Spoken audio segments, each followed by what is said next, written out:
Hello friends, start करते हैं आज की वीडियो जो कि है टॉर्क पे। Torque of electric dipole in uniform electric field. अब हमको पता है टॉर्क होता क्या है। क्लास 11 में आप लोगों ने पढ़ के आए होंगे कि टॉर्क क्या होता है। Torque is a measure of force that can cause an object to rotate about an axis. Torque वही मेजर करता है फोर्स को कि जिसकी वजह से रोटेट कर जाता है कोई भी सिस्टम। अगर यहाँ पे टॉर्क वही होता है, फोर्स ही एक तरह से होता है जो कि फोर्स और परपेंडिकुलर डिस्टेंस जो होगा उसके प्रोडक्ट के इक्वल होता है। तो इसका फॉर्मूला क्या होता है, torque equals to F into perpendicular distance. ठीक, देखते हैं torque of electric dipole in uniform electric field. Uniform electric field में ये चैप्टर जो है अपना इलेक्ट्रिक फील्ड और उससे रिलेटेड है। तो इसमें टॉर्क के इलेक्ट्रिक फील्ड के कारण जो इलेक्ट्रिक डाइपोल पे कितना टॉर्क एक्सपीरियंस किया जाता है उसके बारे में है। तो चलिए देखते हैं। तो let dipole of charge plus q minus q and length 2l is a place in uniform electric field E as the net linear force on dipole is 0। Net linear force 0 है, क्यों? चार्ज जो है plus और Q और minus Q है, तो net तो overall तो 0 होगा ही ना। And since their line of action is different, so a torque is produced, and so we can know that, हमको पता है टाउ इक्वल्स टू, टॉर्क को किससे डिनोट करते हैं, इसको टाउ बोलते हैं। Tau equal to F into perpendicular distance. अब देखते हैं, हमको पता है जैसे हमको पता है tau equal to F into perpendicular distance होता है। तो डाइपोल क्या होता है, दो चार्जेस होते हैं प्लस क्यू और माइनस क्यू, और ये स्मॉल डिस्टेंस 2l डिस्टेंस पे रखे गए होते हैं। अब ये इसको कहाँ रखा गया, हम लोग इलेक्ट्रिक फील्ड में। इलेक्ट्रिक फील्ड कोई भी है, ठीक, ये इलेक्ट्रिक फील्ड है। हमको पता है क्या, ई क्या होता है, E equals to F by q. तो एफ क्या होगा, क्यू इंटू ई। तो यहाँ से हम लोग एफ को क्या लिख सकते हैं, tau equal to E q. ठीक, अब फिगर एक हम लोग ड्रॉ करते हैं। ये रफ डायग्राम है, एक जो है फेयर डायग्राम हम लोग यहाँ पे फॉर्म करते हैं। ये इसको इलेक्ट्रिक फील्ड लाइन को किससे हम लोग डॉटेड लाइन से डिनोट कर देते हैं। और जो टॉर्क है इसको किसी एंगल पे, ये जो अपना है ये डाइपोल है, पहले कैसा है, प्लस क्यू और माइनस क्यू का, और ये जो एंगल इलेक्ट्रिक फील्ड से बना रहा है, ये जो एंगल है ये थीटा है। ठीक, इनका जो डिस्टेंस है ये क्या है, 2l डिस्टेंस पे है इनके बीच का। तो परपेंडिकुलर डिस्टेंस हम लोग को लेना होता है। परपेंडिकुलर डिस्टेंस के लिए क्या होगा, एक्सिस के अलोंग परपेंडिकुलर डिस्टेंस यही होगा।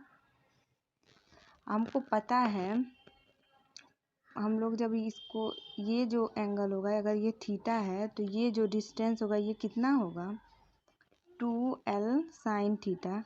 कैसे, हमको पता है sine theta equal to perpendicular. Perpendicular क्या है, ये, इसको हम लोग कोई मान लेते हैं ए बी सी। ठीक, तो ए बी जो है परपेंडिकुलर है और हाइपोटेनस 2l। ठीक, तो ए बी कितना हो जाएगा, 2l साइन थीटा। ठीक, सेम वही चीज़ हम लोग किए हैं। अब परपेंडिकुलर डिस्टेंस कितना हम लोग लिखेंगे, 2l साइन थीटा। ठीक, तो tau equals to E q into 2l sine theta हो गया। तो ये क्या हो जाएगा, हम लोग को इसको लिख सकते हैं 2l क्यू को p लिख सकते हैं। p क्या है, डाइपोल मोमेंट, तो इसको लिख सकते हैं p e साइन थीटा। ठीक, वेयर, यहाँ पे पहले से डिनोट कर देते हैं, where p equal to 2ql। ठीक, तो इसको साइन थीटा को हम लोग डॉट प्रोडक्ट और क्रॉस प्रोडक्ट हम लोग जानते हैं। तो जब साइन थीटा होता है तो क्या होता है, क्रॉस प्रोडक्ट होता है। तो Q equal to P cross E, और ये जो होते हैं ये वेक्टर क्वांटिटी होती हैं, क्योंकि डाइपोल की भी ये डायरेक्शन होता है और इलेक्ट्रिक फील्ड का डायरेक्शन तो हमको पता है। अब इसका स्पेशल केसेस होते हैं, इसके स्पेशल केसेस देख लेते हैं। तो स्पेशल केसेस क्या हैं? स्पेशल केसेस में हम लोग यही करेंगे कि थीटा की डिफरेंट वैल्यूज़ पे टाउ जो होता है, टाउ का टॉर्क जो होता है वो क्या क्या दिखाता है अपना नेचर। ठीक, तो अगर हमको पता tau P E sine theta, P क्या है? Dipole moment electric field sign theta. ठीक, तो अगर थीटा 0 हुआ तो साइन थीटा की वैल्यू कितनी होती है? 0। तो ओवरऑल टर्म जो होती है 0 हो जाती है। तो ये जो होता है, ये केस जो होता है स्टेबल इक्विलिब्रियम का है। ठीक, अगर थीटा इक्वल टू 90 डिग्री देते हैं तो क्या होता है? Sine theta sine 90 degree equals to 1 and this is the case of maximum torque, क्योंकि साइन थीटा 1 हो जाएगा और टाउ जो होता है इक्वल हो जाएगा p इंटू ई के। ठीक, और इफ अगर थीटा हम लोग 180 डिग्री लेते हैं तो टाउ फिर 0 हो जाएगा, क्योंकि sine 180 degree equal to 0। This is the case of unequilibrium. ठीक, अनस्टेबल इक्विलिब्रियम, अनस्टेबल होगा, हाँ अनइक्वल इक्विलिब्रियम ये भी सही है। ठीक, अब देखते हैं इस, तो चलिए देख लेते हैं स्टेबल इक्विलिब्रियम और अनस्टेबल इक्विलिब्रियम क्या है। ठीक, तो स्टेबल में क्या होता है? ये जो होता है हम लोग का इलेक्ट्रिक फील्ड के डायरेक्शन को डिनोट कर रहा है। ठीक, किस लेफ्ट टू राइट डायरेक्शन है, लेफ्ट टू राइट डायरेक्शन है। ठीक, अब इलेक्ट्रिक डाइपोल देखते हैं। इलेक्ट्रिक डाइपोल की डायरेक्शन क्या होती है? From negative to positive. तो फ्रॉम निगेटिव टू पॉजिटिव इसकी डायरेक्शन ये हो गई। इन दोनों की डायरेक्शन जो होती है सेम डायरेक्शन में है, इलेक्ट्रिक डाइपोल की भी और इलेक्ट्रिक फील्ड की भी। ये जो, तो इससे जो इलेक्ट्रिक फील्ड से इलेक्ट्रिक डाइपोल कितना एंगल बना रहा है? 0 एंगल बना रहा है। ये जो होता है ये केस होता है, ये 0 एंगल केस होता है। थीटा इक्वल टू 0 तो साइन थीटा 0 और टाउ भी 0 हो जाता है इस केस में। तो स्टेबल इक्विलिब्रियम है। वहीं पे अनस्टेबल इक्विलिब्रियम क्या है? अनस्टेबल इक्विलिब्रियम में हम लोग क्या करते हैं, ये जो होते हैं इसकी डायरेक्शन कहाँ से? इसकी डायरेक्शन तो यही from left to right, from left to right है, और इसकी direction negative to positive, from right to left, from right to left है। ठीक, तो ये जो होता है ये कितना एंगल बना रहा है? 180 degree, theta equal to 180 degree angle. तो ये जो होगा अनस्टेबल इक्विलिब्रियम का केस होगा। अपना जो नेक्स्ट टॉपिक है ये है पोटेंशियल एनर्जी ऑफ डाइपोल। ठीक, पोटेंशियल एनर्जी के बारे में हम लोग जानते हैं। पोटेंशियल एनर्जी क्या होती है कि वो एनर्जी किसके कारण? बाय वर्चू ऑफ पोजीशन किसी, और काइनेटिक एनर्जी जो होती है ये जो होती है मोशन के वजह से। ठीक, तो यहाँ पे खैर हम लोग को काइनेटिक एनर्जी के बारे में तो कुछ नहीं देखना है, इसमें हम लोग पोटेंशियल एनर्जी के बारे में जानेंगे। तो चलिए देखते हैं पोटेंशियल एनर्जी। तो यहाँ पे डाइपोल और इलेक्ट्रिक फील्ड के कारण, ठीक, तो let dipole of charge plus q minus q place at a distance 2l is uniform in a uniform electric field. ठीक, डाइपोल होता है उसको यूनिफॉर्म इलेक्ट्रिक फील्ड में हम लोग रखते हैं। Initially it is placed at an angle theta with an electric field. किसी एंगल थीटा पे इसको इलेक्ट्रिक फील्ड में रखते हैं। Let dipole is turn through a small angle d theta again the torque so small work done.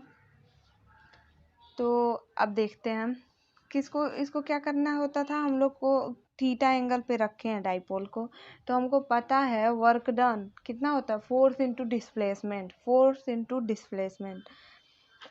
तो यहाँ पे force की जगह टाउ क्यों हमने लिखा है? तो क्या टॉर्क जो होता है वो भी तो एक फॉर्म का फोर्स ही होता है। टॉर्क क्या होता है? Force into perpendicular distance. और थीटा, थीटा क्या है? थीटा फोर्स इंटू डिस्प्लेसमेंट हम लोग जानते हैं, W equals to force into displacement, ऐसे हम लोग डिनोट कर देते हैं। ठीक, तो ये तो टाउ हो गया, और डिस्प्लेसमेंट जो हो गया D theta. D theta displacement क्या होता है? दूरी कितनी वो कवर्ड किया है। ठीक, तो डी थीटा एंगल उसको हम लोग टर्न कराए हैं। ठीक, हमको पता है अब यहाँ से कि टाउ इक्वल कितना होता है, पी ई साइन थीटा। ठीक, तो इसको जब हम लोग पुट करेंगे इसमें तो हम लोग को क्या मिलेगा, d W equals to p E sine theta d theta. अब इसको हम लोग, ये तो स्मॉल वर्क डन है ना, हम लोग को पूरा वर्क डन चाहिए, तो इसके लिए हम लोग क्या करेंगे, इसका इंटीग्रेशन करेंगे। ठीक, तो W equals to d W, इसको इंटीग्रेशन करेंगे और ये इक्वल होगा पी ई थीटा 1 से थीटा 2 और साइन थीटा डी थीटा। चलिए मान लेते हैं इसको जो हम लोग हैं एक थीटा 1 से थीटा 2 तक डिस्प्लेस करते हैं हम, जो अरे डिस्प्लेसमेंट अगर यहाँ से यहाँ तक हम लोग कर रहे हैं, इसको S1 मानते हैं और इसको S2 मानते हैं, तो हम लोग जब इसको इंटीग्रेशन करते हैं तो इन दोनों का ये जो होती है, इसको S1 की जगह लिख लेते हैं, इसको S2 की जगह लिख लेते हैं। सेम वही थीटा 1 से थीटा 2 पे डिस्प्लेस किया जा रहा है, तो थीटा 1 थीटा 2 तक हम लोग करते हैं। अब इंटीग्रेशन जो होता है साइन थीटा का क्या होता है, साइन थीटा का इंटीग्रेशन होता है कॉस थीटा, तो यहाँ से हम लोग लिख सकते हैं W equal to p E minus में होता है ना कॉस थीटा 1, नहीं कॉस थीटा लिख सकते हैं। ठीक, अब इसको थीटा 1 से थीटा 2 तक, तो इसके लिए हम लोग क्या करेंगे, पी ई इसको लिखेंगे कॉस माइनस कॉस थीटा 2, और यहाँ पे प्लस और एक प्लस जो है वो मिलके प्लस हो गया, और कॉस थीटा 1 सॉरी, और W इक्वल्स टू अब हम लोग लिख सकते हैं P E cos theta 1 minus cos theta 2। ठीक, ये जो है ये अपना आ गया फॉर्मूला, ठीक, वर्क डन का। अब इसके लिए सबसे पहले हम लोग मानते हैं, चलिए इन सपोज करते हैं, let initially if dipole is initially placed perpendicular to the direction of electric field। सबसे इसमें जो है पहला जो एंगल होगा थीटा 1, इसको हम लोग 90 डिग्री में लेते हैं, 90 degree, theta 1 equal to 90 degree, and theta 2 जो होता है ये थीटा के इक्वल, इसको हमको नहीं पता, तो इसको जब हम लोग इस फॉर्मूले में पुट करेंगे तो हम लोग को क्या मिलेगा, W equals to p E cos 90 degree minus cos theta, और ये जो हो जाएगा कॉस 90 की वैल्यू क्या होती है, 0। ठीक, तो ये हो जाएगा minus P E cos theta, और ये जो W है ये जो W है यही क्या डिनोट करता है, U क्या, पोटेंशियल एनर्जी। ठीक, और W इक्वल्स टू U और इक्वल्स टू पी ई, और क्रॉस और प्रोडक्ट हम लोग जानते हैं तो कॉस थीटा है, तो कॉस थीटा के लिए क्या डॉट प्रोडक्ट होगा ना, तो पी ई, तो ये W equal to p dot E, p जो है क्या है, डाइपोल मोमेंट है, और ई जो होता है इलेक्ट्रिक फील्ड है, ये दोनों जो होते हैं वेक्टर क्वांटिटी होते हैं। अब ये तो इसका हम लोग फार्मूला हम लोग फाइंड कर चुके हैं। अब इसके स्पेशल केसेस जो होंगे, इसमें स्पेशल केसेस जैसे हम लोग पिछले में देखे थे कि स्पेशल केसेस में जब थीटा 90 180 0 डिग्री होता है तो क्या क्या हम लोग को फाइंड आउट करते हैं, और वैसे ही इसमें भी हम लोग फाइंड आउट करते हैं। चलिए तो देख लेते हैं।